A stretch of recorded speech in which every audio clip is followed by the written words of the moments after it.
Buenos días, buenas tardes, buenas noches, hermosa comunidad. Nos vemos nuevamente en una entrevista porque últimamente hemos tenido varios en vivos y algunos fragmentos de cosas que vamos conversando que son bien interesantes, pero hoy he querido hacer un episodio especial de un tema que es muy interesante para mí. Eso sí, debo aclararles que si ustedes no son amantes de lo que vamos a hablar ahora, de todo el universo de Tolkien, del Señor de los Anillos, de toda esta especie de mitología, la verdad que este video no sería para ustedes, aunque yo me quedaría, porque en realidad, más allá de las películas y más allá de todo lo que conocemos, la historia de J.R. Tolkien es muy, muy interesante. Y además tiene parte de leyenda, tiene parte de realidad, tiene partes muy interesantes donde él empezó a hacer analogías con cosas que iba viviendo y conociendo. Entonces, si bien es cierto, no es una historia para todo el mundo, yo creo que en esta oportunidad sí debería serlo así, porque nos habla de una persona con una imaginación maravillosa o también de una persona con una conexión que no sabemos muy bien de dónde salió, porque toda esta historia tiene dos vertientes. La vertiente, como les dije, de leyenda y fantasía y la vertiente un poco más de realidad. Como siempre, ya saben, yo soy María José Roballo y les invito a que me sigan en mis redes, en Dama Oscuridad en Instagram. Ya saben que ahí subo videos y fragmentos de videos interesantes que están en la red acerca de todo el mundo del misterio. En TikTok como María José Roballo 2 y en Facebook como María José Roballo. Así que les invito a que se suscriban, a que le den like, a que se queden todo este programa porque va a ser súper interesante lo que vamos a hablar el día de hoy y además que compartan este contenido. Bienvenidos. Cósmica, divinidad interior. Como siempre, hoy no estoy sola, tengo un invitado que ya lo vamos a saludar. Él es Edier Barrera y es un apasionado del tema del Señor de los Anillos. Así que ahora se los presento. Edier, ¿cómo estás? Buenas noches. Buenas noches, María José, ¿cómo te encuentras hoy? Bien, muchas gracias aquí, agradeciéndote por estar en este espacio y por ayudarnos a entender toda esta magia de Tolkien y esta magia del Señor de los Anillos que a ti te ha apasionado tanto, pero cuéntame, ¿cómo es que sabes tanto de este tema? Bueno, em, digamos que estas historias pueden ser, nosotros podemos decir que no son para todo el mundo, ¿cierto? Que las personas que estén más metidas dentro del cuento de la música, de la ilustración, el dibujo, los videojuegos, pues van a tener un acceso más cercano a esta mitología, como tú la llamas. Pero cuando uno va profundizando y profundizando en el mensaje como tal que tiene el autor para la humanidad, porque esto es literatura universal, ahí es donde uno se da cuenta que cada partecita, cada detalle de la historia le puede pegar a uno en alguna parte de la vida o en alguna situación. ¿Por qué? Pues porque es una historia que trata sobre la bondad, sobre la amabilidad, la humildad. Son historias que nos tratan de enaltecer lo mejor del ser humano, ¿sí? Nosotros ahí vemos batallas, elfos, coraje, valor, enanos y cosas que parecen de un mundo muy, muy, muy diferente a nuestro mundo, pero son historias escritas por una persona que tuvo que vivir esas batallas. Él estuvo en la Primera Guerra Mundial, él supo lo que era perder a sus compañeros, a sus mejores amigos en la batalla. Entonces, ese coraje, esas personalidades, ese valor que nosotros podemos leer en esas páginas o ver en el cine, él lo vivió en carne propia. Exactamente, y esa es la parte interesante de este autor, porque hace una especie de mezcla con su propia biografía y con todo lo que él vivió, que ahora les voy a contar, porque quiero dar como una especie de introducción de quién era J.R. Tolkien, qué hacía de su vida, cuánto tiempo se demoró en escribir. Una de las curiosidades que a mí más me llamó la atención es que tardó 17 años en terminar El Señor de los Anillos cuando al fin fue publicado. Y más bien él siempre luchó por publicar su libro del Silmarillion, el libro Ujú. que nadie quería publicarle. Y sin embargo, al final lo terminó haciendo su hijo. Pero ahora les cuento esta historia fascinante. Pero antes de irnos a los hechos cronológicos, Eddie, yo quiero conversar contigo de la otra parte, de la parte de leyenda de Tolkien, porque incluso hay un video donde un medium español reconocido canaliza el espíritu de Tolkien y en realidad él le termina contando que el libro en sí, él lo que hizo fue pulirlo, porque esta historia le fue transmitida a él en una especie de sueño lúcido o en un viaje astral, donde él conoció muchas de las personas que en realidad vivieron esta historia. Porque lo que ellos cuentan es que esta historia del Señor de los Anillos no es un invento como tal, que realmente Saurón existió. Y es más, en esta canalización, que no se las puedo poner aquí en pantalla porque nos bajarían el video, porque se consideraría como plagio, pero ustedes lo pueden buscar en YouTube.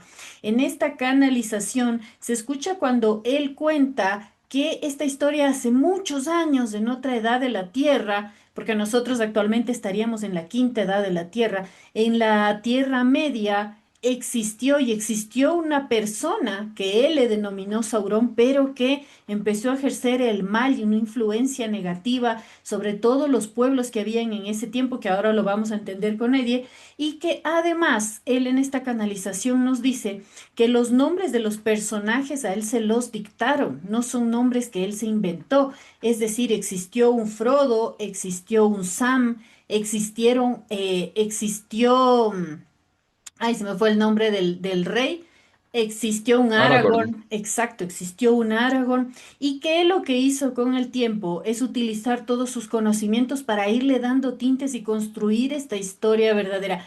Eddie, ¿tú qué opinas de esta teoría? Y luego te voy a decir otra también diferente que hay acerca de todo esto. Es que podemos hablar de la inspiración. Eh, Tú sabes que los antiguos griegos, ellos consideraban que habían unas entidades que son las que nos inspiran a nosotros. Entonces, hay entidades que inspiraban la poesía, el canto, la escritura, etcétera, ¿sí?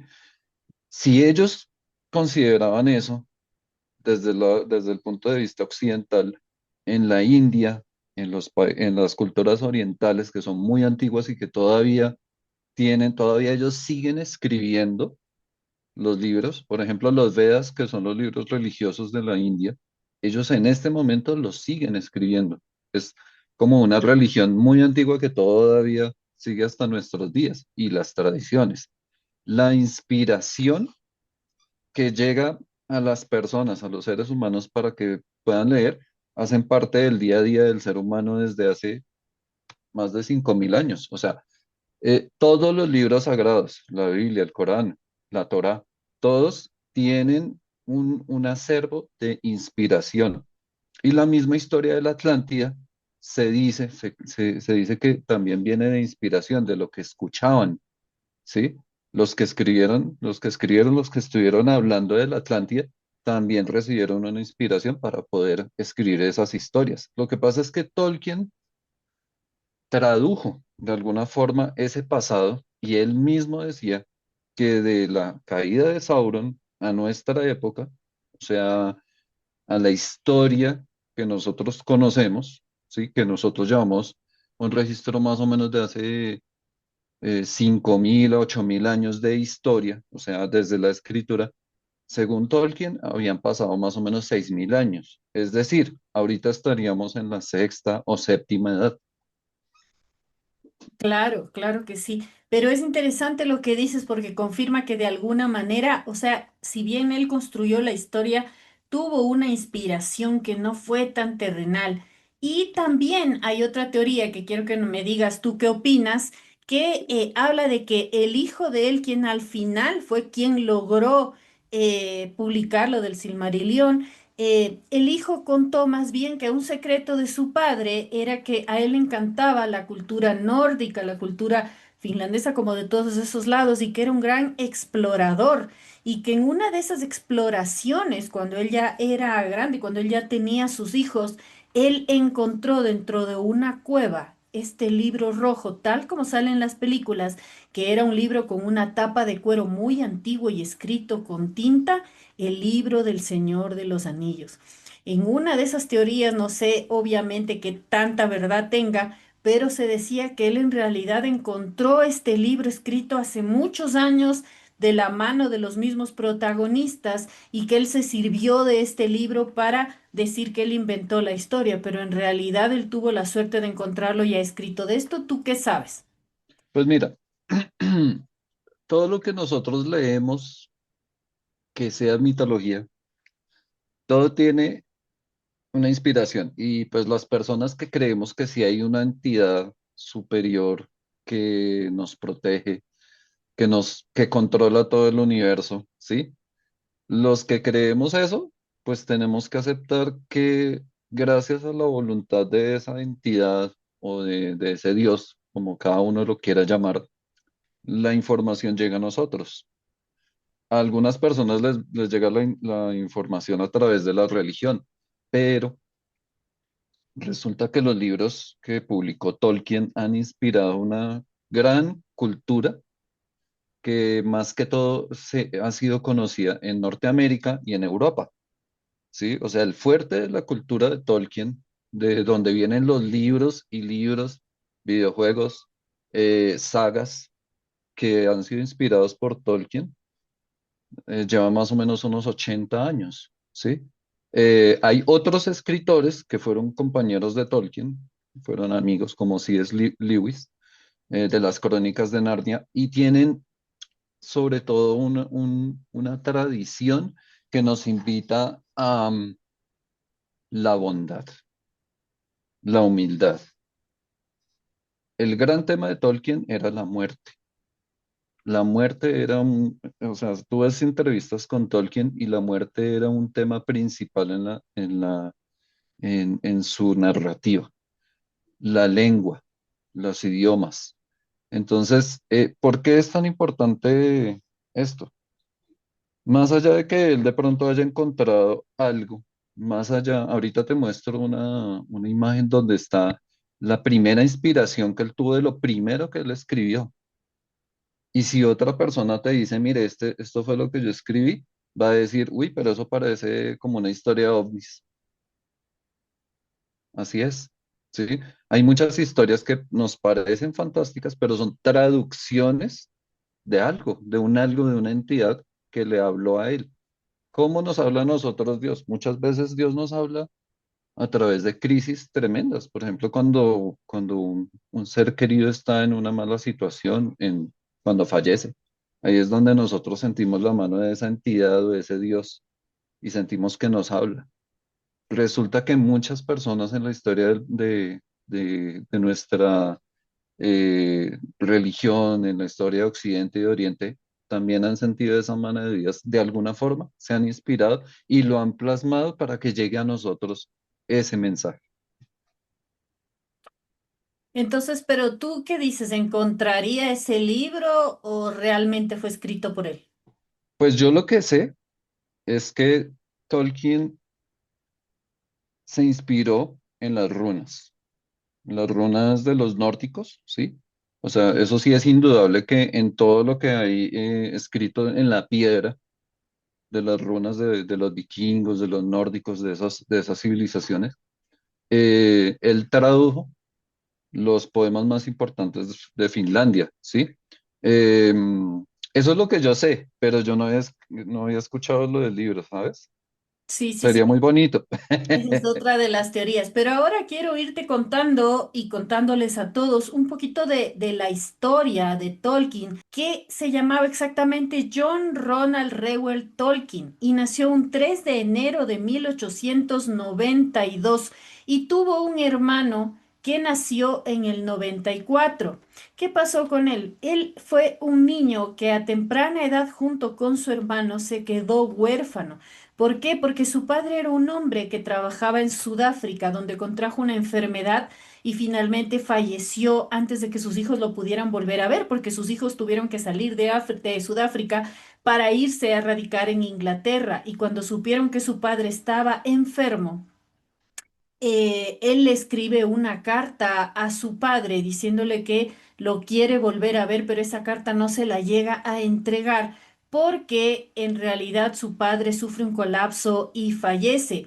Y tiempo después su madre, que vivía con ellos, también fallece. Y ellos dos se quedan huérfanos y se crían de la mano de un cura que fue quien les ayudó, que fue quien los sostuvo durante muchos años. Y es interesante la historia que él tiene con este padre, porque justamente es ahí donde está el padre Francis, que ese era el nombre, donde él conoce al amor de su vida, una mujer de nombre Edith, con la que el padre le impide tener una relación y ellos terminan separándose. Eso era cuando Tolkien tenía 18 años.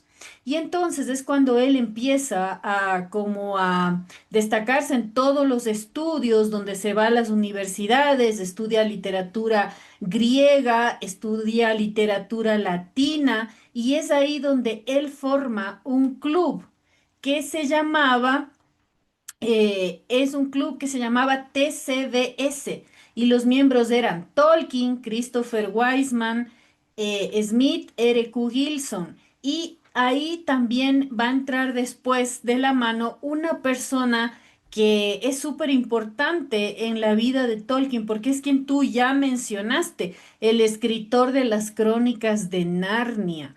Él conoce al escritor de las crónicas de Narnia, quien es el impulsor de que él termine de escribir El Señor de los Anillos, porque en realidad él ya no había querido hacerlo. ¿Qué conoces tú hasta ahí de esta historia que les he ido narrando?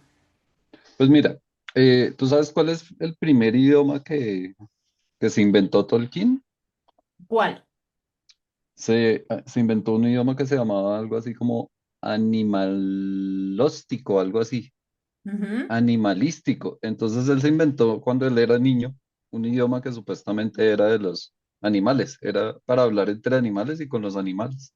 ¿Ya? Entonces desde que él era niño, con esa situación en la que él estaba, huérfano, él se inspiró, como decíamos, y se obsesionó con los idiomas. O sea, a él le gustaba no solamente investigar el inglés, sino el inglés antiguo. Gracias a eso fue que él llegó a ser profesor de inglés antiguo en una de las mejores universidades en una de las más prestigiosas de Inglaterra. Eh, Conocí a Edith siendo huérfano gracias a que allí también vivía Edith con el padre. Eh, y mira que el hecho de que ellos dos, él y el hermano sean huérfanos y hayan tenido que pasar por esto, él lo plasmó en varias de las historias de sus obras, en el Silmarillion. Por ejemplo, cuando tú ves a Frodo y a Sam, ahí están representados ellos dos. Cuando tú ves Exactamente, la amistad entre Legolas y Gimli, ahí están reflejados ellos dos. exactamente. Elrond, ¿tú conoces al hermano de Elrond? Se llamaba Elros y ellos dos también son huérfanos. Y el padre de Elrond y de Elros también estuvo viajando a unos confines inalcanzables, ¿sí? Lo que era para ellos dos tener a su padre allá en Sudáfrica, porque él trabajaba en un banco de Sudáfrica. Ujú. Entonces él los representó también en el Silmarillion. Sí, y una parte curiosa, bueno, hay dos curiosidades. La una, que Edith era un poco mayor que él Tres y añitos. que, ajá, 3 años que él la volvió a ver y que en muchos de los libros está representada también la historia de amor de él con Edith. Esto también es importante. Tú debes saber exactamente en qué partes, pero Sí. en la biografía se sabe que mucho de la historia de amor hombre-mujer es la representación de su vínculo con su mujer que duró muchísimos años, porque años más tarde, valga la redundancia, cuando él tenía 21, le vuelve a escribir una carta a ella donde le dice que él sigue enamorado y para ese entonces ella estaba prometida ya con otro hombre, Ujú. pero decide romper este compromiso y casarse con él. ¿En qué partes tú crees o sabes que está representada esta historia de amor? En varias partes porque, mira, la historia más importante para Tolkien fue la historia de Beren y Lúthien. Beren era un humano, Lúthien era una elfa, pero ella no era una elfa cualquiera. Ella era una elfa, hija de un elfo y de una semidiosa.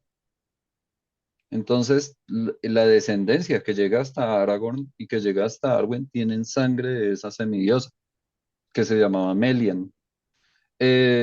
Entonces, por un lado, ahí hay un amor imposible, que es el amor entre ellos dos, Beren y Lúthien, por ser de dos especies diferentes.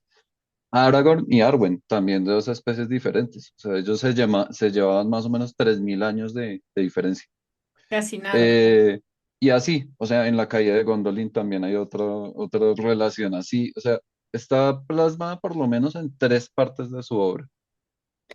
Qué buenos detalles que se van así sumando a lo que es la vida de Tolkien en realidad y lo que tiene que ver con la película que más conocemos, que es El Señor de los Anillos. Pero aquí también quiero comentarles a todos que él continuó estudiando filología inglesa en Oxford y fue ya en 1914 donde escribió el primer libro de mitología que relataba el viaje de un marinero por el cielo y se llamaba The Voyage of Arendal the Evening Star. Entonces ahí ya empieza como él a explorar todo este mundo de lo fantástico y supongo yo que de lo élfico. Y él sigue estudiando y estudiando y como bien tú dijiste, él se hizo como súper especialista en idiomas. Le encantaban los idiomas y dicen que para ese tiempo él ya empezó a inventarse algunos idiomas. Y aquí yo quiero hacerte una pregunta, Edir, porque una cosa es que yo tenga estudios, o no sé tú qué tanto sabes y me gustan los idiomas, pero otra es poder inventarse un idioma completo. Es por ahí donde también sale esta leyenda de que él no se lo pudo inventar, sino que esto fue un idioma que existió y según esta canalización mediúmnica, este idioma le enseñaron en esos viajes, en esos sueños, le enseñaron estos seres y fue un idioma que realmente existió y que él aprendió y obviamente lo adaptó para los libros, pero no fue 100% un invento. ¿Tú qué sabes de esto? Pues mira, lo que se dice es que él empezó creando estos idiomas, ¿sí? Primero, después de que él creó los idiomas, entonces él se imaginó qué personas hablarían esos idiomas, ¿sí? Esa es como la versión oficial, ¿no? Eh, y sin lugar a dudas tuvo una inspiración, porque, o sea, yo creo que si existió una Atlántida en el Océano Atlántico, eh, o en el Mediterráneo, si fue una civilización tan extraordinaria como se cree que fue. Dicen que esa civilización tuvo, tuvo acceso, llegó a inspirar a Egipto, a Grecia, a Mesopotamia, eh, a los celtas, tal vez, y quién sabe si más arriba a los nórdicos.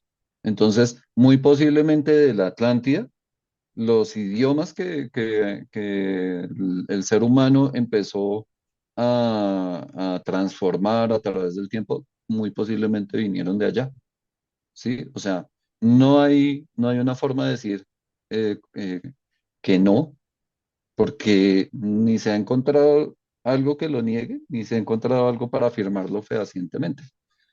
Entonces, sí, puede ser, puede ser. Es bien, bien interesante toda esta parte.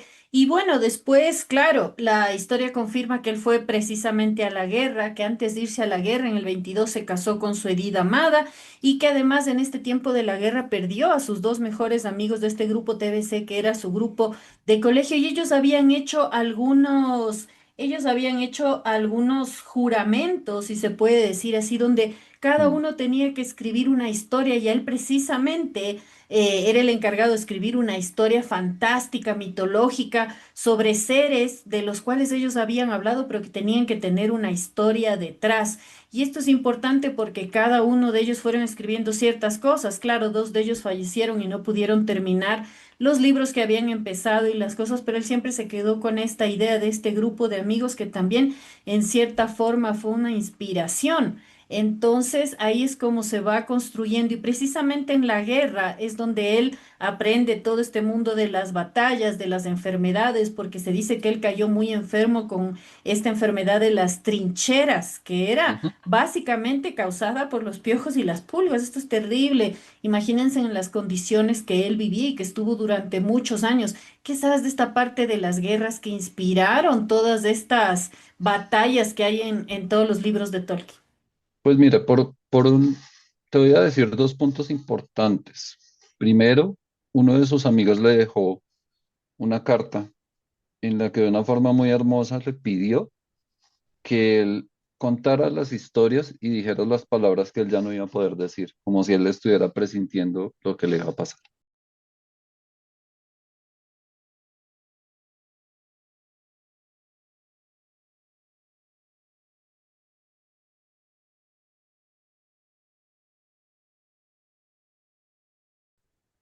Entonces, esa es una parte muy triste, pero gracias a eso, pues tal vez nos ha llegado lo que él hizo con su obra. Por otro lado, mira, cuando las personas se atreven a abrir el libro, los libros de Tolkien, cuando van leyendo, es una narración un poco difícil para nosotros, los ciudadanos del siglo XXI, que estamos tan encasillados en las pantallas, en cuatro paredes, porque la narración que él nos da es una narración de un mundo abierto. Él te dice, él te va diciendo cómo son los pasos, cómo son los caminos, cómo son los estrechos. O sea, hasta te obliga a ti a tener unos conceptos básicos de geografía para poder seguir la lectura.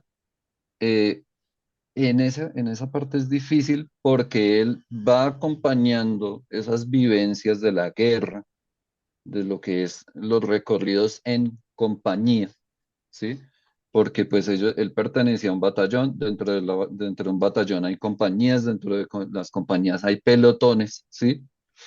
Entonces él describe cómo se vive eso, que no es lo mismo que si yo me pongo a escribir un libro de fantasía y yo nunca he ido a un conflicto, ¿sí? Yo no sé, pero él estuvo ahí y él nos puede narrar perfectamente lo que era eso y lo que se sentía eso, lo que se siente perder a los seres queridos, lo que se siente tener a un compañero herido, a un soldado herido. Él llegó a ser teniente y muy seguramente él tuvo que vivir esa preocupación que sienten los líderes cuando tienen que velar por la vida de sus soldados. Sí, esta parte es importante y también quiero contarles que al final él volvió de la guerra y llegó a tener cuatro hijos, de los cuales el más famoso, digamos, es Christopher Tolkien, quien es en realidad el que le ayuda a desarrollar mucho, porque un dato curioso es que el pobre Tolkien, J.R. Tolkien, no llegó a haber publicado su libro del Silmarillion. Esto lo hizo su hijo Christopher. Y su hijo Christopher fue uno de los que más le acompañó, más se adentró en la historia. Y cuentan que incluso cuando él volvió de la guerra, tenía tantos problemas, no podía dormir y quería meterse en esto de la escritura, que su mujer le asignó otro dormitorio donde él en las noches pasaba escribiendo esta trilogía del Señor de los Anillos, que en realidad hay un dato curioso porque nunca fue una trilogía. Este Mm, era un solo libro que cuando la editorial que aceptó publicarlo lo vio la oportunidad por negocio en realidad de hacerlo tres partes y ponerle títulos con los cuales él no estaba muy de acuerdo, él solo le gustaba el primero que era La Comunidad del Anillo, sin embargo, lo aceptó y dicen que él era tan minucioso con todas las cosas que se demoró, por eso 17 años, escribía fechas, escribía hasta las fases de la luna, los ujú. detalles, todo lo que había visto, pero aquí también yo me pregunto, ¿puede una persona ser tan detallista? o pueden, como en el caso de JJ Benítez, que escribió toda esta saga de El caballo de Troya, quien también dice que él nunca la escribió, sino que también se la dictaron.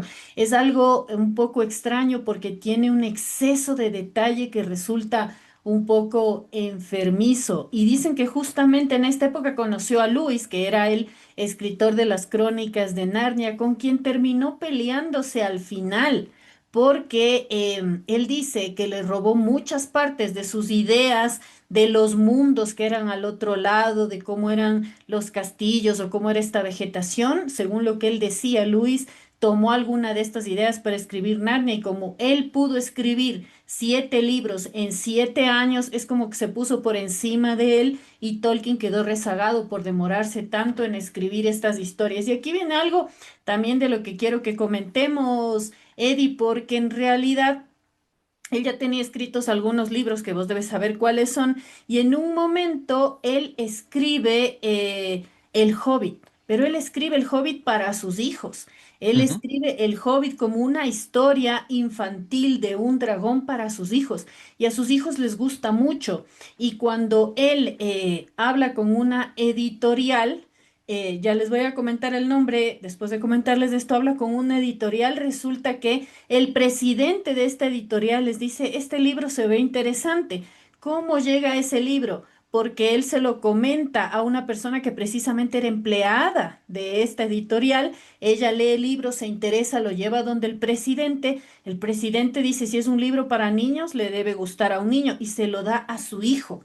Y es su hijo quien precisamente lee este libro y se ve muy interesado. Lo único que a él le costaba un poco era decidir cómo iba a morir Smaug. Smaug es ese dragón Ujú. hermoso que tiene todo el dinero, todo el oro de los enanos. Entonces ahí se demoró un poco en escribir, pasó este conflicto, pero en realidad era este libro para los niños y ese libro fue quien le abrió el camino. ¿Qué más detalles sabes de todo esto, Eddie? Pues mira, lo que pasa es que él primero empezó con la tradición en su mente que plasmó de Eärendil. Entonces, Eärendil, yo te decía que si tú le cuentas esa historia a otra persona es como lo que ahorita nosotros conocemos como un UFO, un ovni, porque es una embarcación que va por los cielos llevando una aventura y además es una embarcación que lleva una luz especial, una luz increíble. ¿Sí te acuerdas en qué parte del Señor de los Anillos se menciona a Eärendil? Al principio me parece. Cuando Galadriel tiene esa botellita que tiene esa luz Sí, sí. hermosa, sagrada, le dice, mira, Sí. Frodo, este es mi regalo para ti, que es la luz de Eärendil, que es la estrella más importante que nosotros adoramos o observamos. Entonces, de ahí es de donde sale la primera historia de Tolkien. Después, entonces ya metió todo lo que tiene que ver con su esposa, Beren y Lúthien. De ahí entonces poco a poco la historia se fue abriendo a todo lo del Silmarillion. Ahí entre esa parte y El Señor de los Anillos, él escribió el Hobbit. El Hobbit, pues ya algo así como que él no le situaba al comienzo muy bien dentro de la historia del Silmarillion, pero se dio cuenta que sí podía meterla. La metió ahí en la mitad de todo lo que él traía del Señor de los Anillos, o sea, es Sauron y la maldición del anillo. Y después, mucho después, sí terminó de hacer El Señor de los Anillos y realmente él como que hizo que El Señor de los Anillos fuera la continuación del Silmarillion, más no del Hobbit. Lo que pasa es que, o sea, gracias a Christopher Tolkien, a su hijo mayor, es que todo tiene como una continuidad. Pero lo que pasa es que, digamos, Tolkien hacía versiones y años más tarde hacía como aclaraciones. Años más tarde él intercambiaba correspondencia incluso hasta con los lectores y les aclaraba cosas y la gente le preguntaba cosas y les decía, no, esto es así, esto es así. Por ejemplo, la Tierra para él hasta cierto punto del Silmarillion era plana, no existía ni el Sol ni la Luna hasta cierto punto de la historia y él después en una carta, en una de las cartas creo que de los cuentos inconclusos o de una de las cartas que él escribía decía, no, sí, sí, sí hubo sol y luna, es el sistema solar, corresponde a nuestro sistema solar, etcétera. Sí, sí, esta es como una especie de resumen de esta historia de Tolkien que es interesante y que al final muere su esposa primero en el 71, él se queda solo, empieza a afinar los detalles del Silmarillion, que fue el libro que realmente más tiempo le costó construir por toda la cantidad de detalle que tiene y al final él muere en el 73 a los 81 años de edad. Y luego ya, como ya les había dicho, el libro termina de publicarse después de que él muere gracias a su hijo, que como dato curioso, tiene hoy día 92 años de edad y sigue vivo por algún lugar de Europa. Él sigue vivo, sigue como una historia viva de todo esto que logró su padre, pero tú dijiste algo que tenía que ver con las fechas de nacimiento y la fecha de muerte de Tolkien. Cerremos como esta pequeña biografía de él con esto para pasar al siguiente tema que es el que queríamos traer ahora. Esto es como una especie de inicio, pero en realidad queremos hablar de una parte que es poco conocida, que es la Atlántida que metió Tolkien, la idea de la Atlántida dentro de sus libros. Pero dinos lo de la numerología, por favor. Pues es que mira que, no, pues no es tanto numerología, pero es una coincidencia muy interesante. Él, él falleció en 1973 y si tú miras los números, son tres anillos para los elfos, siete anillos para los enanos, nueve anillos para los hombres y un anillo para gobernarlos a todos. Uno, nueve, siete y tres. Ah, Entonces, mira. Ay, mira, es qué extraño, pero casa, coincidencia. ¿sí? Ah, me parece chévere, pero cuéntanos, yo sé que tú preparaste un material muy chévere acerca de cómo es esto de que Tolkien mete a la Atlántida en su obra. Listo. Vamos primero a hacer como un contexto inicial. El mundo en el que transcurren todas estas historias fue creado por Eru Ilúvatar y este mundo es una canción. Todo lo que nosotros conocemos de Tolkien, toda la literatura es una canción y esa canción la cantan los semidioses. Los semidioses se les llaman los Ilúvatar, ¿sí? Esto está en el Silmarillion, en el primer capítulo que se llama Ainu Líndale. ¿Mm? Ahí está, por ejemplo, Aule, que representa la tierra, Yavanna, que representa la naturaleza, la luz, Melkor, que representa como esa energía volcánica, y él es quien finalmente se vuelve el villano de la historia, Morgoth, Manwë, que es el ser, es el dios celestial, es el de las águilas, el del cielo, el de los rayos, es como Odín o Zeus. Varda, que es también un ente natural, Ulmo, que es como Neptuno, Poseidón, las aguas. Entonces, bueno, ¿cómo era el mundo en, en la mitología de Tolkien? Era un mundo con una geografía similar a los continentes del planeta Tierra, ¿sí? Lo que pasa es que aquí en esta partecita del noroeste, del norte, es donde transcurren las historias que nosotros conocemos del Señor de los Anillos, que le llamamos la Tierra Media. Entre ese mundo y el mundo de los dioses, llamado Valinor, hay un ancho océano, ¿sí? Y entre ese océano es donde está esa Atlántida de la que vamos a hablar. Ese es el contexto, ¿sí? ¿Quién era Sauron? Pues Melkor, si dijimos que era como la entidad maléfica, Sauron era también como un semidios de una categoría inferior, como un arcángel. Entonces, hay una categoría que se llaman los Maiar, que dentro de esa categoría está Melian, está Gandalf, Saruman, o sea, los magos que llegaron a la Tierra Media también lo son. Y Sauron era uno de ellos. Él se dejó seducir por la maldad de Melkor y pues es el Señor de los Anillos. ¿Listo? ¿Qué pasó? Antes de este Númenor hubo una guerra que se llamó la Guerra de la Cólera, que duró 50 años.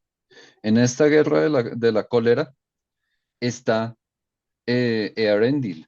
Si ves que hay una especie de Sí. nave, una nave que para nosotros podría ser como una nave espacial, y las águilas que eran enormes, que eran gigantes. Esas águilas entraron a la guerra. Earendil entró a la guerra en su momento más terrible, y vencieron a los dragones. Él venció personalmente a Ancalagon, que era el dragón negro, el dragón más grande de todos. Él podía poner un pie en una montaña y el otro pie en otra. Y así fue que ellos vencieron. Entonces, aquí tenemos unas imágenes de Aerendil, ¿sí? Con Eowyn. Eowyn, su esposa. Él era humano, Eowyn era elfa. Y ellos dos tienen toda una historia que explican el Silmarillion, eh, Tolkien, y es la primera historia que él escribió gracias a esto que hablábamos de la inspiración. Yo te decía que la luz de esa pequeña botellita es esa luz de esa embarcación, Ah. ¿listo? Del Vingilot, así se llama esa, Sí, esa pero embarcación. ahora que estás contando todo esto, es lo que a mí me sigue pareciendo extraño o curioso. ¿Tú crees sinceramente, tú que has estudiado tanto todo esto a fondo, que una persona se puede inventar todos estos nombres, todas esas funciones, todo este universo? Si me preguntas a mí como María José, yo creo que no. Yo creo que Pues, lo sacó de donde él mismo decía si esa canalización es cierta, pero si ves los seres, ves las descripciones y la manera en que todo está tan, tan ligado, no sé, ¿cuál es lo que tú opinas de manera pues es que mira, personal? si nosotros aceptamos, por ejemplo, yo personalmente, que yo creo en el hinduismo, yo creo en los dioses hindúes. Si uno se pone a mirar las guerras de los que ellos hablan, también con ese mismo nivel de detalle, y hablan de vímanas que eran objetos capaces de volar, y si tú lees, eran objetos que entre ellos en guerra se lanzaban el equivalente a armas nucleares.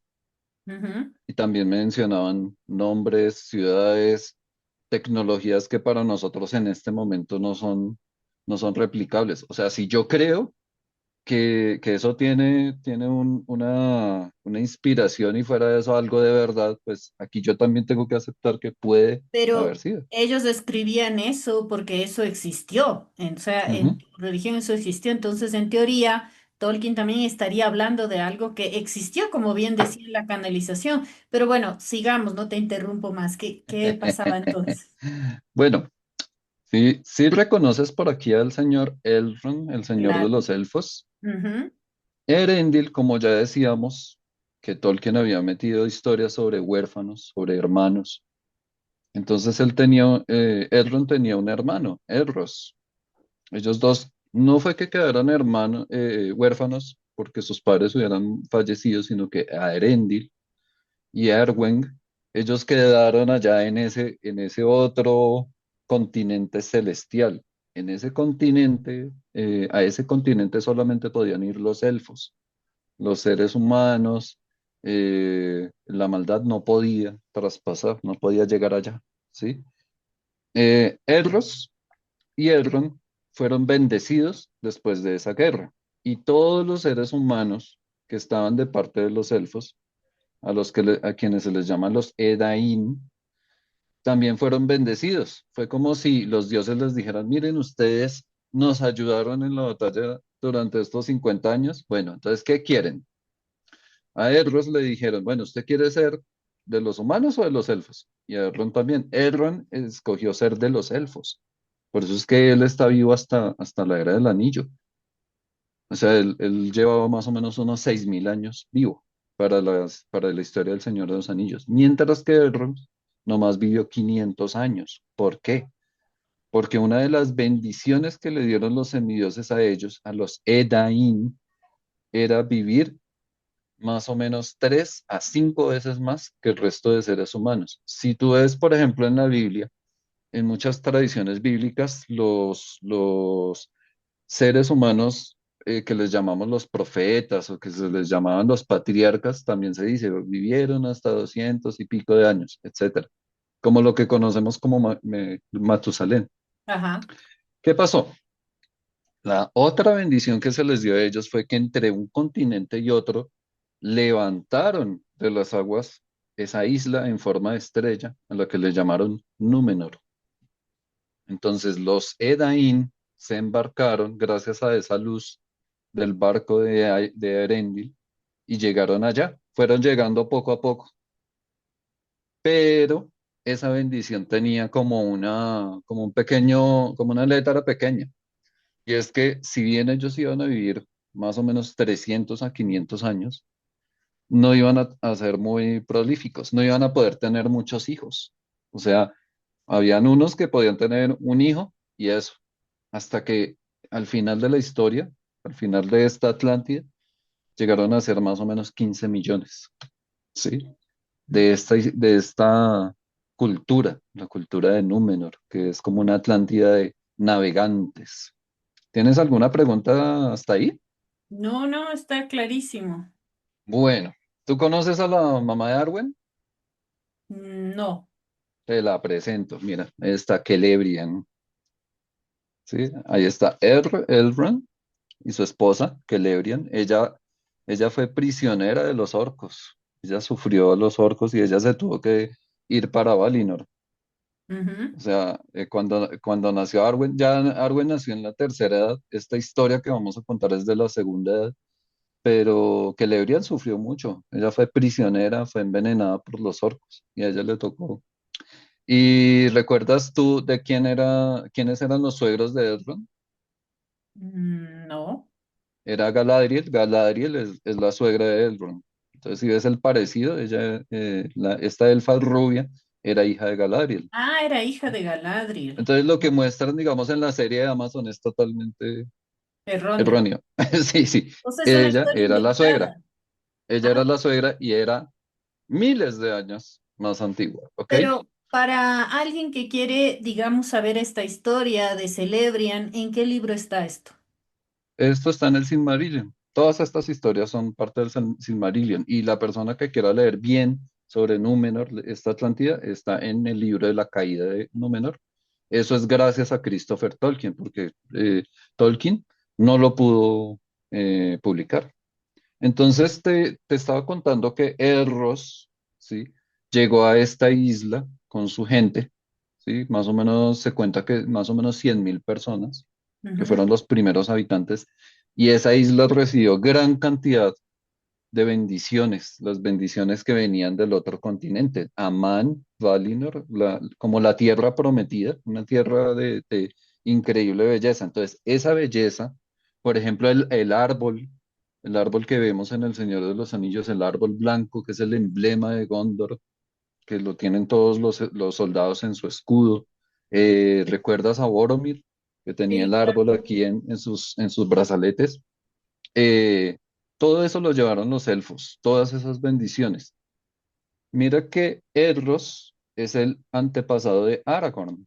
Aragorn nació en el 2931 de la tercera edad y esta historia es de la segunda edad, o sea que mira, han pasado más o menos 3.000 años de generaciones de seres humanos muy longevos de Edros a Aragorn. Ujú. Y finalmente, pues, se tenían que encontrar ambas familias. Aragorn, esposo de Arwen, ya al final de la historia. ¿Mm? Ujú. Bueno, esta isla tenía una geografía especial, tenía una montaña en todo el centro que era sagrada, a la que iban las águilas, como las águilas que vemos que salvan a Frodo y a Sam al final del retorno del rey. Aquí podemos ver el árbol Nimlot, que era un árbol sagradísimo, eh, y que es muy representativo en toda la pureza que quiere escribir Tolkien, en pureza de pensamiento, la pureza de cómo eran los elfos, de cómo eran estos mundos. ¿Cómo eran los Númenóreanos? ¿Sí reconoces esta torre que está por acá? Sí, esa es la torre Isengard, de la torre de Saruman. Saruman. Ujú. Resulta que en esos 3.000 años ellos se volvieron navegantes, más o menos en la primera mitad del 1500 al 1600 ellos eran navegantes y ellos inspiraron. a las demás a los demás criaturas, a los demás seres humanos. O sea, ellos eran navegantes que llegaban a enseñar cosas. O sea, ellos tenían una tecnología avanzada, por ejemplo, como se supone que fueron los atlantes, y Ujú, fueron a enseñarles a los demás cómo hacer. Entonces, por eso es que nosotros hemos visto muchas veces que hablan que los atlantes fueron los que les enseñaron a hacer las pirámides a los egipcios, las pirámides por allá, que los mayas, que los incas, etcétera. Muchos mitos alrededor de eso, ¿sí? ¿Qué pasó? Si bien ellos eran muy longevos, a ellos les pareció, a una parte de los Númenóreanos que tenía mucho poder, les iba pareciendo que la vida era muy cortica, que 200 300 años, que 500 años, eso era como muy poquito para vivir. Y ujú. empezaron a tener envidia de los elfos, porque los elfos sí podían vivir eternamente.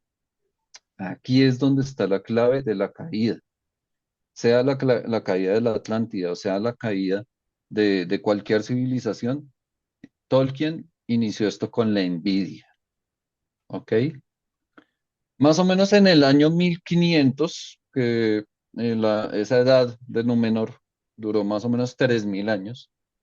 Para el año 1500 a 1700 fue todo lo que nosotros hemos visto de la creación de los anillos. De los 9 anillos que Sauron le dio a los hombres, por lo menos 3 de ellos eran de Númenor, eran hombres muy importantes de Númenor.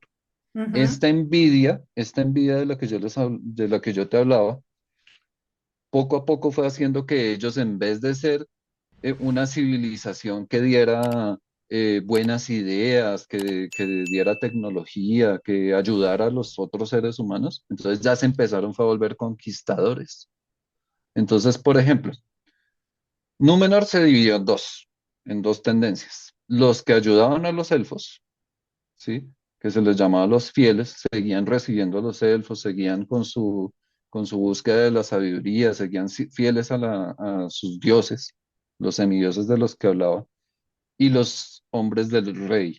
Los hombres del rey fueron los que fueron a conquistar, a crear torres, así como la torre de Isengard y otras torres como Umbar, eh, y fueron ya los más especialistas en la guerra. Entonces, imagínate en 1500 años todo lo que pudieron ellos avanzar. Bueno, parte de lo que ellos llevaron a Númenor eran las Palantir. ¿Te acuerdas cómo se comunicaba Saruman con Sauron? Claro, a través de esas bolas de cristal. Esas esferas se llamaban las Palantiri. Eran 7, habían unas que eran tan grandes que no las podía cargar una persona. Y estaban ahí en la isla de Númenor, en un principio.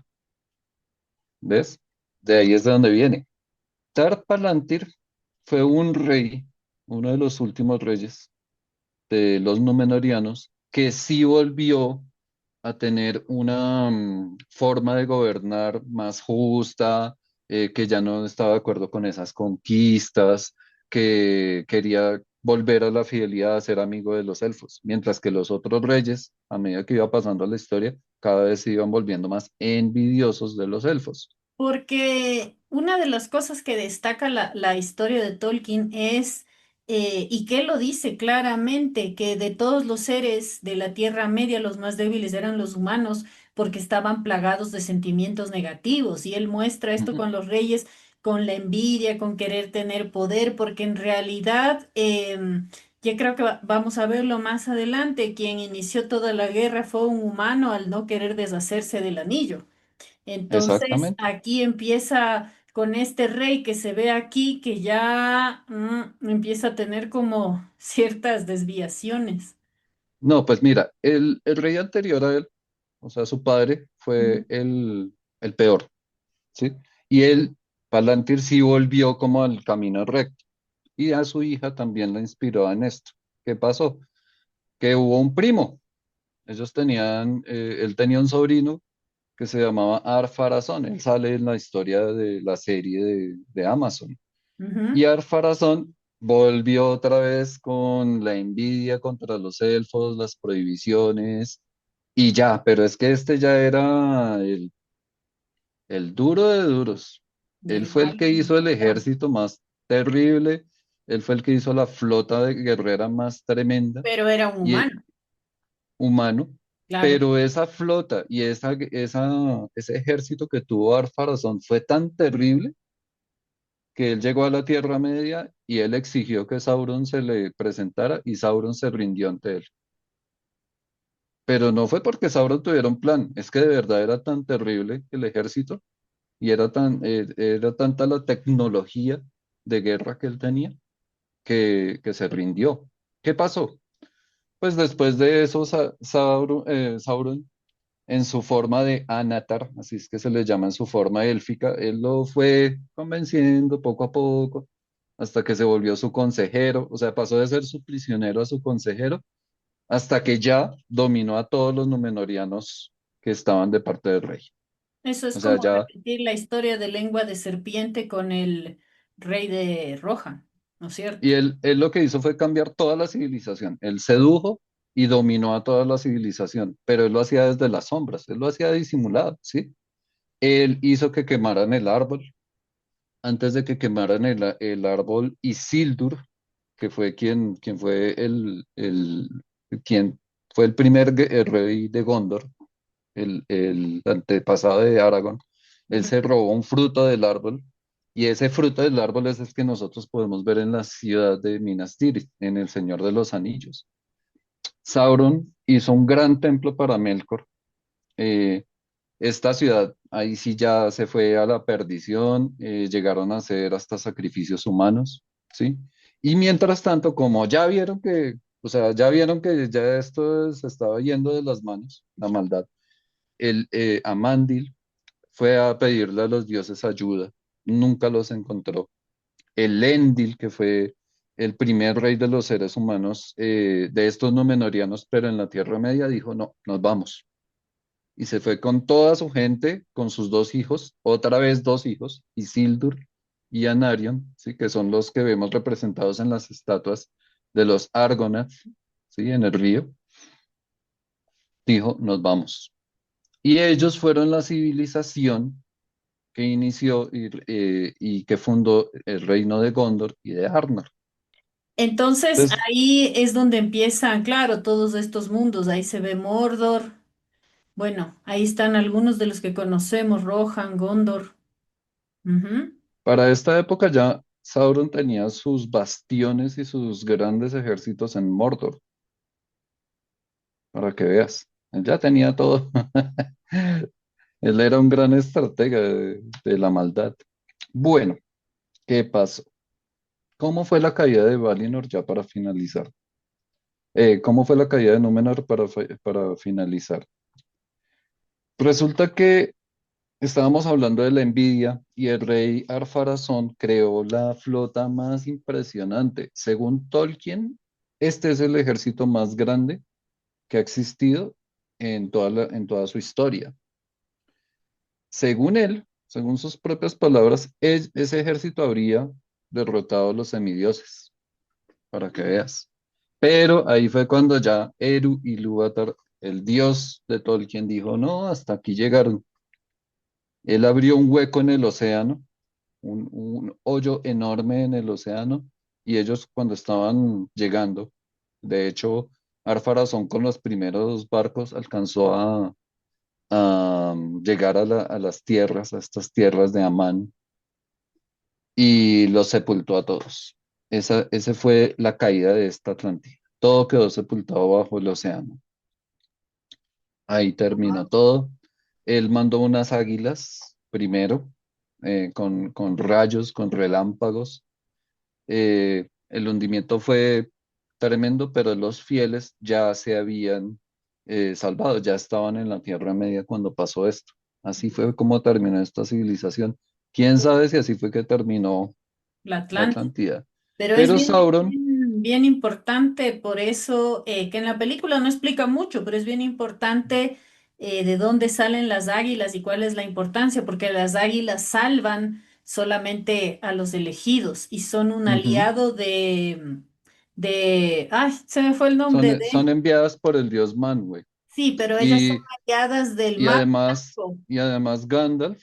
de Gandalf Gandalf, tiene como exacto. una forma de hablar con ellas, porque pues, como yo te decía, Gandalf es un Maiar, igual que Saruman, igual que Sauron, ¿sí? Él es un Maiar y él, aunque tiene como la carne, él sufre hambre, sueño, etcétera, pero él de todas formas es un Maiar. ¿Qué pasó con Sauron? Allí, ese cuerpo que también era físico de Sauron desapareció y él se fue para Mordor. Él se fue en espíritu allá con su anillo y gracias al anillo, pues él tenía todavía contenido ese gran poder maléfico y activó su ejército y ahí es donde empieza la guerra de la última alianza, que es lo primero que nosotros vemos en El Señor de los Anillos. El prólogo del Señor de los Anillos empieza con esta guerra. Entonces aquí está Elendil, el padre de Isildur, está Gil-galad, que era como el rey de todos los elfos de la Tierra Media. Y ahí es donde vemos nosotros esa introducción que es narrada por Galadriel, donde se nos explica cómo fue que derrotaron a Sauron, que lo hicieron Gil-galad con su lanza y Elendil con su espada, que es la misma espada Narsil, que es la espada que le llega a Aragorn. La espada que se rompe viene de eras anteriores, ¿sí? Claro. Y recorre todos estos 2600 años, más o menos, ¿sí? Gracias a que Isildur no quiso acabar con el anillo y no acabó con toda esta maldición, no Claro, acabó ahí con es Sauron. donde yo te decía que fue por culpa de este hombre, Isildur, Ujú. que en realidad la maldad creció porque no destruyó el anillo y tiene que ver con los sentimientos bajos y oscuros de la raza humana. Exactamente. Ya cuando nosotros vemos las películas y vemos los libros del Señor de los Anillos, podemos ver lo que es la avaricia, la codicia del ser humano, el deseo de poseer, el deseo de dominarlos. Y otra cosa es que eh, ellos dicen, tú te acuerdas, muchas veces ellos dicen, no, no, yo no quiero la tentación de tener el anillo, de ponerme el anillo, porque es que si yo Ujú. lo tuviera, yo haría muchas cosas muy bonitas con el anillo, con mi poder yo haría, pero poco a poco esas cosas se irían pervirtiendo y terminarían en la maldad. O sea, al Porque fin y al cabo, el exceso de poder enferma. exacto, ni Gandalf ni Galadriel recibieron el anillo. Acuérdate que así fue que murió Boromir también, gracias Ujú. a esta maldición del anillo. Esto era lo que nos quería decir Tolkien, cómo ese deseo de inmortalidad, ese miedo a la muerte, nos lleva a, a la perdición. O sea, cuando tú ves el nombre de la montaña, Mount Doom, en inglés, de la montaña del destino, que es a donde finalmente se arroja este anillo, él habla de perdición. ¿Cuál es la perdición del ser humano? Esa codicia, esos bajos instintos, ese deseo, la envidia, el miedo a morir.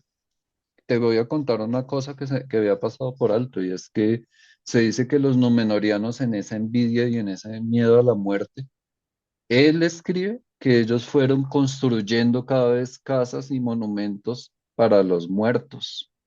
¿Quién sabe si él quiso decir que ellos fueron los primeros que construyeron templos o pirámides, ¿sí? O monumentos así gigantes que eran para tratar de conseguir llevar la vida a otros planos, por ejemplo. Y si uno se pone a mirar esas grandes civilizaciones de la humanidad, también tenían esa necesidad, ese deseo, esa obsesión, y por eso fue que ellos construyeron esos monumentos en todas las civilizaciones. Y además, ellos trataron de conservar la vida lo más posible, desarrollaron la momificación, por ejemplo. Entonces, Tolkien cogió este mito, pero también nos manda un mensaje de no aceptar la muerte. Una persona que fue huérfano desde muy temprana edad nos manda ese mensaje de aceptar los cambios, aceptar la naturaleza, aceptar que la muerte hace parte de nosotros mismos. Yo creo que esta historia y todo lo que él escribe y todo lo que hemos hablado es tan importante porque resuena con nuestra realidad que evidentemente en el mundo se repite y se repite, porque si ahora en la época moderna tuvieras que elegir un Sauron, tuvieras que elegir un Gandalf o gente que está luchando, habría muchas similitudes y creo que el humano sigue viviendo dentro de esta ansia de poder y de la vida eterna. Es como algo, un ciclo que se repite y se repite en todas las tierras, en todas las eras, y que de hecho dicen que por eso desapareció la Atlántida como Númenor. En realidad desaparece por la codicia de los dueños de esa tierra que llegan a saber tanto y a ser tan poderosos que quieren ya apoderarse del mundo. Así que esta parte es interesante. Y es importante analizar esta historia. Y para esta historia en realidad hay muchísimo más que recortar. Solo quiero hacerte la última pregunta antes de ir cerrando este hermoso dossier que ha sido tan ilustrativo y tan entretenido para todos los que somos amantes de esta saga y de esta escritura, que yo creo que nos resuena porque tiene que ver con algo real que pasó y con nuestra historia que está grabada en el inconsciente. ¿Tú sabes qué fue lo que inspiró? Porque uno de los seres más importantes dentro de toda esta saga es Gollum. ¿Sabes de Sí. dónde él sacó la inspiración de este ser? Pues mira, por un lado Gollum era como la perdición, lo que nos pasa a nosotros cuando nosotros nos dejamos llevar del deseo. Es eso. Por eso es que yo como astrólogo yo lo identifico con Escorpio, Plutón y esa ambición y esa necesidad constante del deseo de poseer ese algo que nos esclaviza. Pero entonces tú, ¿qué otra versión tienes? No, no, no tengo versión de Gollum, me puse a pensar ahora porque él es como en realidad es el ser que une toda la trilogía, que ya sabemos que no era una trilogía, era un solo libro, pero es quien está desde el inicio hasta el fin marcando también las diferentes etapas del anillo y al final es quien ayuda a destruirlo. Imagínate, el mismo que lo encontró, lo conservó y lo luchó, fue el mismo quien ayudó a destruir este anillo y fue tan fuerte que se murió con él. Como tú dices, una representación bien grande del deseo que nos arrastra hasta la muerte, pero muy interesante todo lo que analizamos, muy interesante todo esto y yo sigo con la misma como con la misma curiosidad o el mismo deseo que tengo de creer que esta historia va un poco más allá. Y yo ya lo había contado en otros capítulos, que una vez que yo conocí unos judíos ortodoxos que fueron justo al cine donde yo trabajaba, cuando se empezó a presentar El Señor de los Anillos, me hablaron de que esta historia no es un invento, de que esta historia es una realidad que pasó y es una narración que abre puertas de lo que ha terminado con los mundos y que nuevamente nos está pasando a nosotros. Así que creo que eso es lo que nos conecta con Tolkien, que nos está mostrando algo real que pasaron en otras tierras y que además, dicho sea de paso, hay mucha gente que ha investigado estos casos e incluso han encontrado... No sé si para cerrar sabes algo de esto, han encontrado restos de una civilización de hobbits, de lo que la gente denominó hobbits, en todas estas regiones de seres humanos de máximo 1 metro de altura, porque recordemos que por ciertos elixirs que tomaron los hobbits de nuestra aventura es que ellos llegaron al 1,20 m, pero en realidad ellos no alcanzaban el metro. Y la realidad es que se han encontrado esqueletos de seres humanos de este tamaño. ¿Qué opinas de esta parte ya para cerrar?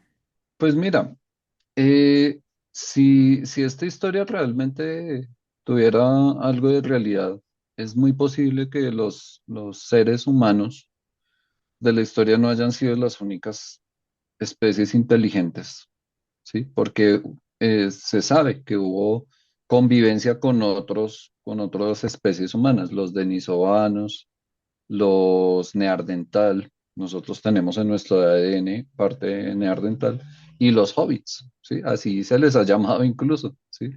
Y sí, se sabe que ellos eran una especie humana y que las características de ellos eran muy similares a las de nosotros. Muy posiblemente tenían religión, tenían manejo del fuego, manejo de las sepulturas, ¿sí?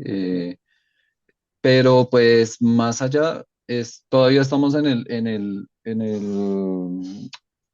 teorías, ¿sí? ¿Qué tal que sí? ¿Qué tal que Tolkien haya puesto todas estas diferencias entre unos y otros? Porque es que realmente hubieran habido unas especies coexistiendo en esa era de hielo que hubo, eh, que nosotros finalmente somos los sobrevivientes de esto y somos como la conclusión. ¿Quién sabe si esas grandes guerras que se narran en estas historias, esos grandes diluvios, son ese cuello de botella evolutivo del que hablan los científicos? Porque los científicos dicen que nosotros los seres humanos, haciendo un estudio del ADN, estudio genético, en algún momento de la historia quedaron muy poquitos seres humanos y nosotros somos descendientes de ellos, en algún momento. Entonces, a mí me apasiona mucho todo lo que tiene que ver con estas grandes civilizaciones de la antigüedad y el ser humano de hace 200.000 años es así como tú y como yo, con esa misma capacidad cerebral. ¿Qué cantidad de historias, de civilizaciones, de anécdotas, de tribus han podido existir en 200.000 años? Si hasta ahorita nosotros estamos contando más o menos 5.000 años de historia desde las pirámides. Claro, pero imagínate que lo que sí es cierto son las teorías del reset mundial, como que se ha reseteado la humanidad y además se sabe que nosotros somos la quinta, la sexta o la séptima tierra, la séptima civilización, así que en realidad no podemos saber cómo fue la tierra antes, pero si esta tierra tuvo miles de millones de años, es obvio que nuestra civilización fue una de las últimas que han salido y que seguramente desaparezca en un momento, se reseteará, se reiniciará todo y en algún momento se hablará de esta historia como hablamos ahora de la Atlántida o como hablamos ahora de todas estas civilizaciones. Muchas gracias, Edier. Es increíble todo lo que tú has analizado y sabes porque has leído todos, creo, los libros y has analizado esta parte. Muchas gracias por ilustrarnos acerca de esto, ayudarnos a entender un poquito más. Yo sé que la serie de Amazon no tiene mucho que ver, bueno, hay algo medio le han hecho, pero en realidad quisiera que nos des una frase final, algo último que nos quieras decir a todos acerca de todo este mundo de Tolkien y que nos recomiendes qué libros, aparte para los que son amantes de la lectura, aparte del Hobbit y la trilogía del Señor de los Anillos, crees que la gente debe leer y aprovechar de tantos libros que dejó Tolkien escritos. Pues mira, como conclusión, Frodo y Bilbo son la representación de la humildad y de la bondad.